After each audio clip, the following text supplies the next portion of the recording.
O evento, conhecido de forma caricata como inverno, a estação do ano, teve o seu fim. Todos vocês sabem disso. Vocês sentem, não só pelo ambiente, mas os seus próprios corpos. E na frente da sala de reuniões dos Hashiras, um homem caminha. Um homem baixo, bastante velho, caminha em direção àquela sinuosa construção. Ele abre a porta e a porta se range. Ele encara a frente e vocês notam que há uma grande mesa com várias cadeiras. Na cadeira da ponta, que fica, no caso, à frente da porta, está Saito. O homem então diz: Então, como estão os preparativos? O líder de Azai olha para Mitsunari com um olhar determinado e então lhe responde: Estou confiante. Estou bastante confiante. Atrás de Saito há uma bandeira. O brasão de Azai, grande e sinuoso. Uma grande flâmula que fica atrás dele. Ele fica como se fosse no centro, no meio daquela grande flâmula. Mitsunari então o questiona. E qual será a forma que iremos conquistar o Japão? Você já pensou em algo, não pensou? Saito responde: Sim, faremos da seguinte forma. Iremos invadir Susanoo. E depois da invasão de Susanoo, começaremos a fazer a tomada geral. Mataremos soldados que se opuserem e dominaremos com mão de ferro no começo. Após isso, iremos começar a ter mais autonomia sobre o Japão. Findaremos alianças com outros daimyos. Daremos autonomia a eles, mas claro, com a supervisão de algum integrante confiável de Azai. Então você pensa em fazer uma espécie de contrato social, é isso? Isso mesmo. Uma espécie de contrato social.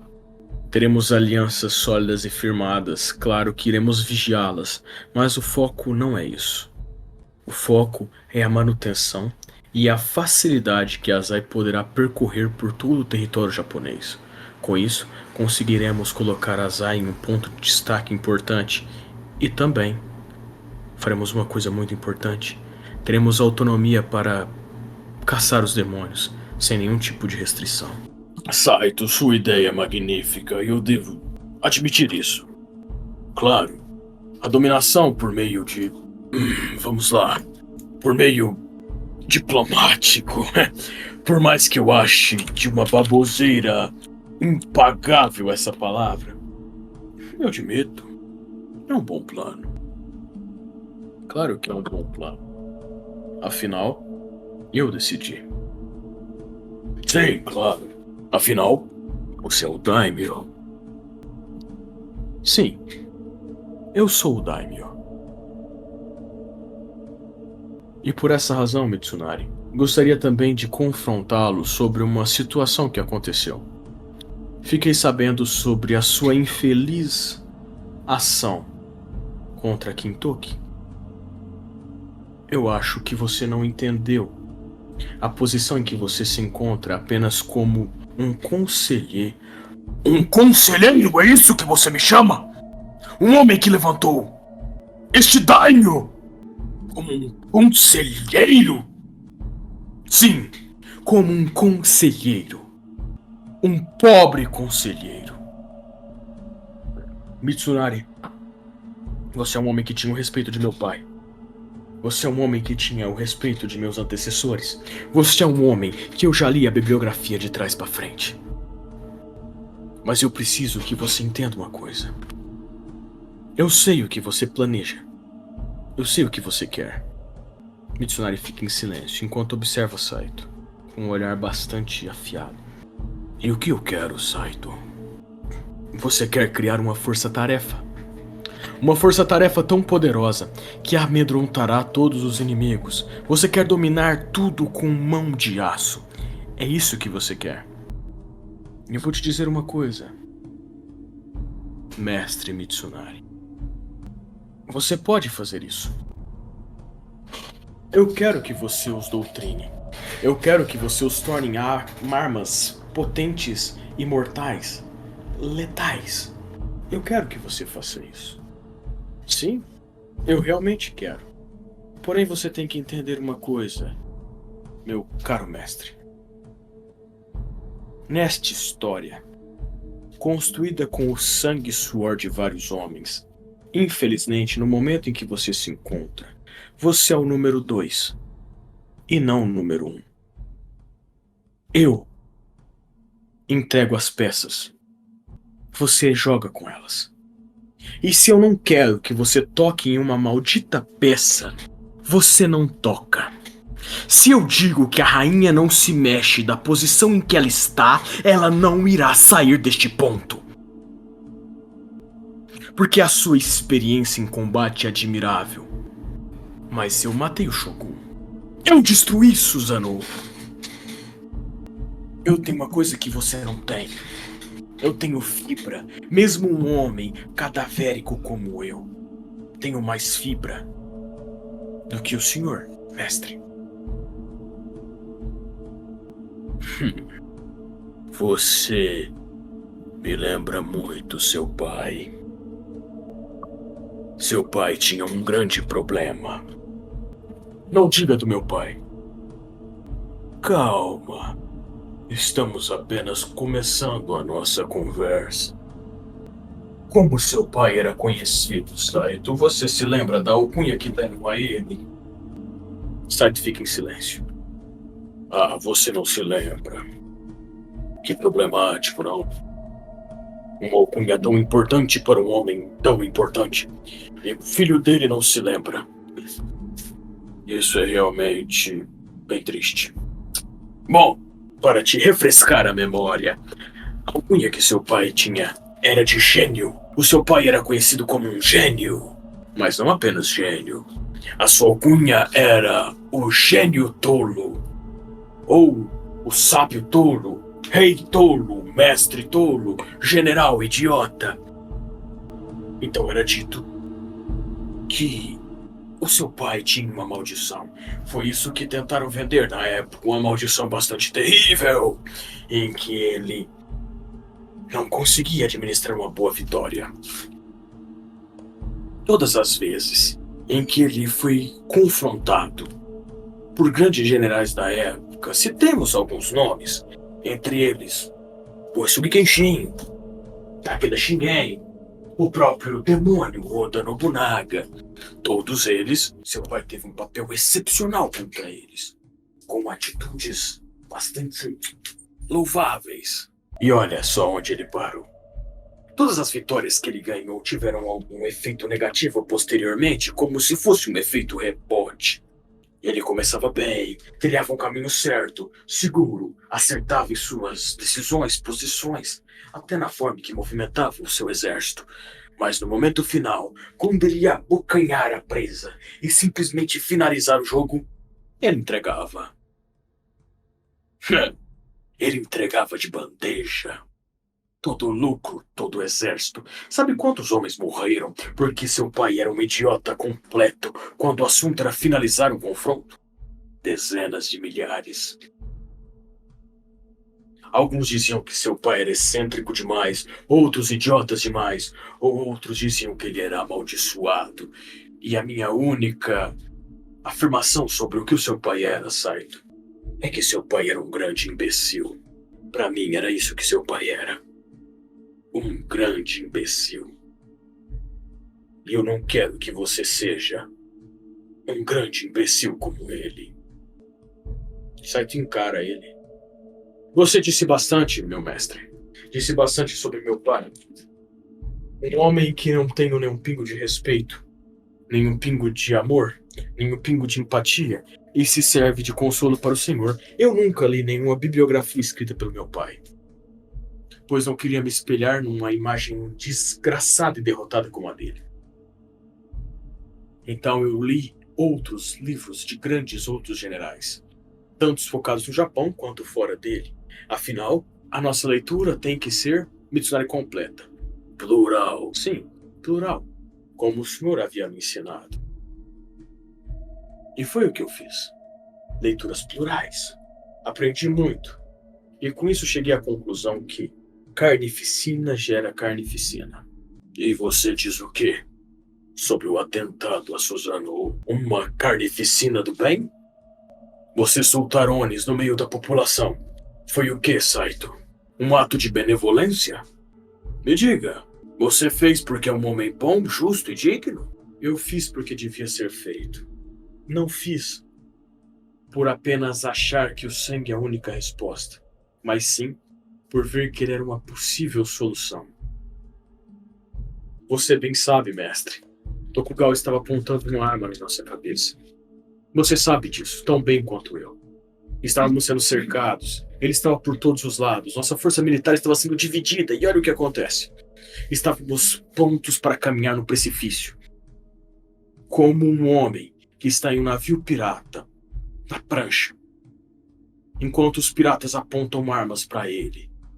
E ele está pronto para cair em alto mar, onde tubarões estão prontos para abocanhá-lo. Essa era a situação em que eu me encontrava. E mesmo assim você agiu. E sabe por que você agiu? Você agiu porque tinha que ser feito. E é isso que eu quero pregar aqui. Benevolência não ganha guerra. Benevolência te dá alunos chorões e fracos, que choram em sua lápide, pedindo desculpas enquanto limpam seu túmulo. Este é o legado que Ikoma deixou. Um legado de um homem que não fez nada demais. Eu repito, um homem que não fez nada demais. Como assim não fez nada demais, Mitsunari? O que Ikoma fez? Me diga o que Ikoma fez. Ikoma apenas treinou alunos que não tiveram destaque suficiente. E os dragões imperiais? Os dragões imperiais foram uma exceção à regra. Uma exceção à regra, não é? Quando existem exceções, mestre, a forma de totalizar as coisas não pode ser utilizada. Um senhor, como um homem culto como é, não pode deixar uma informação tão importante como essa como algo tão pequeno. Afinal, os alunos de Ikoma, que você os julga como fracos, foram os únicos na história a matarem uma lua superior.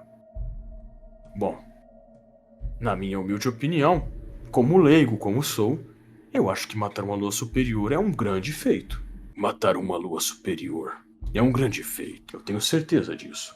Koda mataria uma lua superior, Reigan mataria uma lua superior. Se a bosta de uma lua superior aparece agora em Azai, eu mando ela pro inferno em menos de 2 tiros. Não é tão difícil matar uma lua superior. Mas o que eu quero deixar claro pra você, Sai, é um pequeno ponto, um pequeno parênteses nessa história. É que precisamos de guerreiros aptos. Precisamos de soldados aptos, corajosos e que tenham fibra para agir. Eu não quero soldados fracos que choram em lápides e que não estão preparados para o mundo real, que perdem guerras. Se fôssemos depender da bondade de Ikoma, de colocar a bosta do pescoço dele na guilhotina toda vez que um aluno dele fazia merda, olha onde estaríamos. Quantos problemas os alunos de Ikoma trouxeram para nós. Você lembra? Fumakotaru? Você lembra dos vazamentos para as várias máfias? Você lembra do desaparecimento de um soldado para Onigashima? Você se lembra das várias vezes que eles vazaram informações e que tivemos que mandar alguma pessoa para limpar a merda deles e quando iríamos corrigi-los?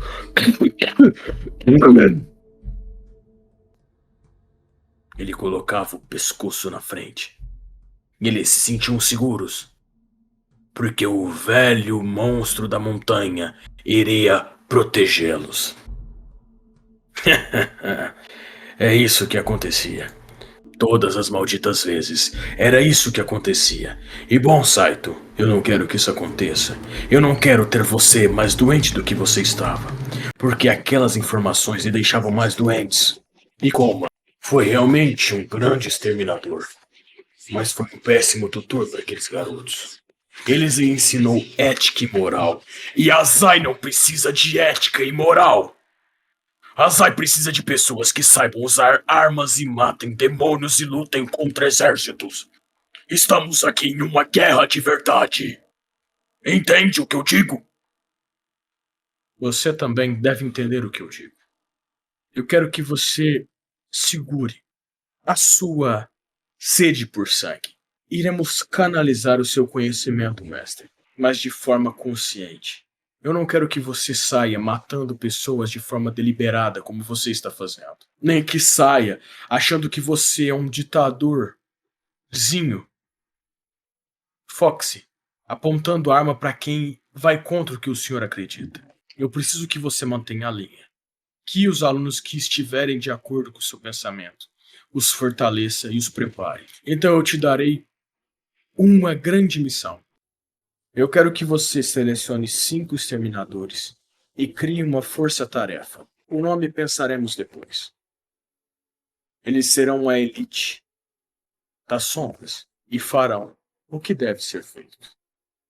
Sem mérito, sem o brilho do sol. Apenas o brilho da noite. Onde ninguém vai escutar seus lamentos ou chutos. Quer me comprar com 5 exterminadores, sendo que posso dominar um exército inteiro? Comece com 5 e conquiste os outros.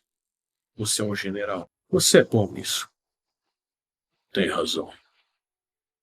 Eu farei da seguinte forma. Transformarei esses exterminadores em máquinas de matar, tão sanguinárias, que apenas de olhar para suas vítimas, essas morrerão.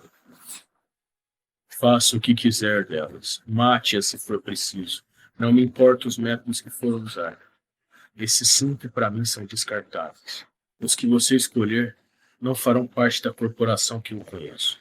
E nem serão entregues para as lápides quando forem mortos. Eles serão apenas incinerados. Entendo. Entendo. Bom, estávamos conversando sobre a dominação.